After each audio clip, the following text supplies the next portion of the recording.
नमस्कार मित्रांनो, योजना परिचयमध्ये आपले स्वागत आहे. जर तुम्हाला तुमच्या गावात किंवा शहरात आपले सरकार सेवा केंद्र म्हणजेच CSC केंद्र सुरू करायचे असेल, तर हा व्हिडिओ तुमच्यासाठी अत्यंत महत्त्वाचा आहे. राज्यामध्ये नवीन सेवा केंद्र देण्यासाठी असणाऱ्या पात्रता, अटी आणि निवडीच्या निकषांमध्ये महाराष्ट्र शासनाने एक मोठा बदल केला आहे. 2018च्या मूळ GR मध्ये सुधारणा करून आता एक नवीन शुद्धीपत्रक जारी करण्यात आले आहे. ज्यानुसार आता केंद्रांची निवड थेट 100 गुणांच्या गुणांकनावर केली जाणार आहे. आजच्या व्हिडिओमध्ये आपण या नवीन गुणांची विभागणी, लागणारी कागदपत्रे, आवश्यक पायाभूत सुविधा आणि संपूर्ण निवड प्रक्रिया सविस्तरपणे समजून घेणार आहोत, जेणेकरून तुम्हाला अर्ज करताना कोणतीही अडचण येणार नाही. मित्रांनो, या नवीन शुद्धीपत्रकानुसार आता अर्जांची छाननी करण्याची पद्धत बदलली आहे. आता जिल्हाधिकारी कार्यालयातील सेतू प्रभारी अधिकारी आणि जिल्हा समाज कल्याण अधिकारी हे दोघे संयुक्तरित्या तुमच्या अर्जांची प्राथमिक छाननी व पडताळणी करतील.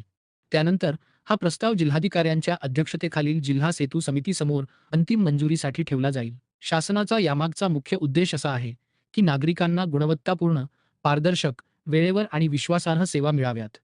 म्हणूनच केवळ किमान पात्रता न पाहता अर्जदाराची शैक्षणिक गुणवत्ता, डिजिटल कौशल्य, पायाभूत सुविधा आणि प्रामाणिकपणा या सर्व बाबी तपासूनच 100 गुणांच्या आधारे गुणवत्ता यादी तयार केली जाईल. आता आपण सर्वात महत्त्वाचा भाग पाहूया, तो म्हणजे या 100 गुणांची विभागणी कशी केली आहे. शैक्षणिक पात्रतेसाठी एकूण 10 गुण ठेवण्यात आले आहेत, ज्यामध्ये किमान 12वी HSC उत्तीर्ण असणे आवश्यक आहे. जर तुम्ही किमान शैक्षणिक अर्हता पूर्ण केली तर 5 गुण, पदवी डिग्री असेल तर अधिकचे 2 गुण आणि पदव्युत्तर पोस्ट ग्रॅज्युएट शिक्षण असेल तर पूर्ण 5 अतिरिक्त गुण मिळतील. संगणक व डिजिटल साक्षरतेसाठी 15 गुण आहेत, ज्यामध्ये MSc IT किंवा समकक्ष प्रमाणपत्र, ऑनलाईन अर्ज करण्याची पद्धत आणि सायबर सुरक्षेचे ज्ञान पाहिले जाईल. तुमच्या केंद्राच्या पायाभूत सुविधांसाठी 15 गुण, गुंतवणूक व केंद्र चालवण्याच्या आर्थिक क्षमतेसाठी 10 गुण आणि जिल्हा समितीमार्फत घेतल्या जाणाऱ्या ग्राहक सेवा व संवाद कौशल्य मुलाखतीसाठी 20 गुण राखीव आहेत.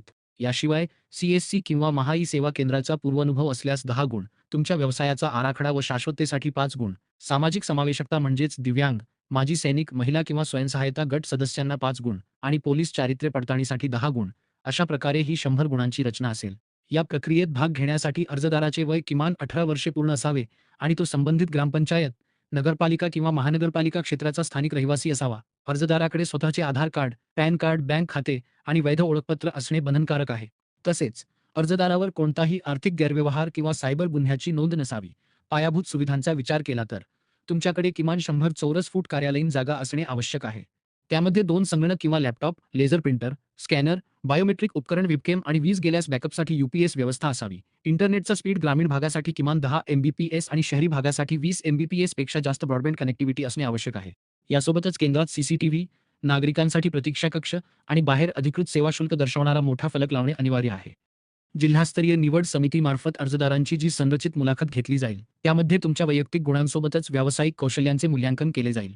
यामध्ये तुमचे शासकीय सेवांचे ज्ञान, नागरिकाभिमुख सेवावृत्ती, डिजिटल प्रणाली हाताळण्याची क्षमता, ऐनवेळी येणाऱ्या समस्या सोडवण्याची क्षमता, तुमचे संवाद कौशल्य, प्रामाणिकपणा व नैतिकता आणि माहितीची गोपनीयता व डेटा सुरक्षा याबाबतची तुमची जागरूकता प्रामुख्याने तपासली जाईल.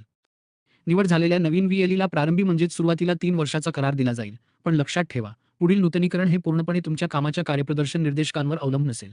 यामध्ये तुम्ही केंद्रावरून केलेल्या एकूण व्यवहारांची संख्या, नागरिकांचा तुमच्या सेवेबद्दलचा समाधान निर्देशांक, नागरिकांना सेवा देण्यास लागणारा सरासरी कालावधी, तुमच्या केंद्राविरुद्ध प्राप्त झालेल्या तक्रारींची संख्या व त्यांचे तुम्ही केलेले निराकरण, केंद्राच्या लेखापरीक्षणातील अनुपालन, प्रणालीची कार्यक्षमता, तुमची आर्थिक शिस्त आणि शासनाच्या विविध मोहिमांमध्ये व योजनांमध्ये तुमचा असलेला सहभाग या सर्व बाबी तपासूनच तुमच्या केंद्राचा करार पुढे वाढवून दिला जाईल. मित्रांनो, अर्ज करताना काही गोष्टींची विशेष काळजी घ्या, कारण खालील परिस्थितीत अर्जदारास थेट अपात्र ठरवले जाईल.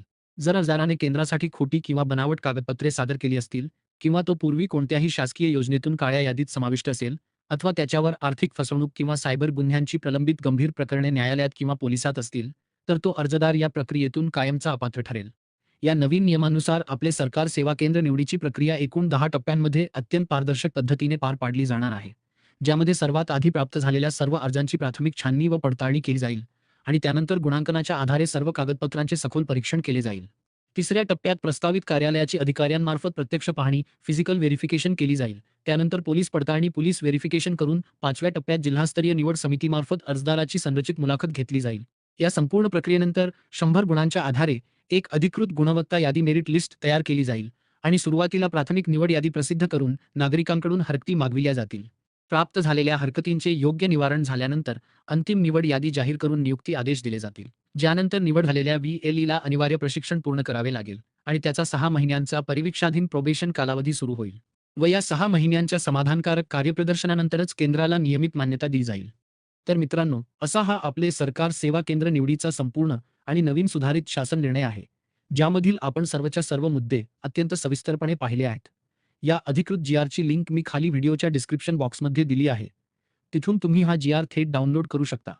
जर तुम्हाला ही माहिती महत्त्वाची आणि फायदेशीर वाटली असेल तर व्हिडिओला आताच लाईक करा, तुमच्या गरजू मित्रांसोबत शेअर करा आणि अशाच नवनवीन व अचूक शासकीय योजनांच्या अपडेट्ससाठी आमच्या योजना परिचय चॅनलला नक्की सबस्क्राईब करा. धन्यवाद.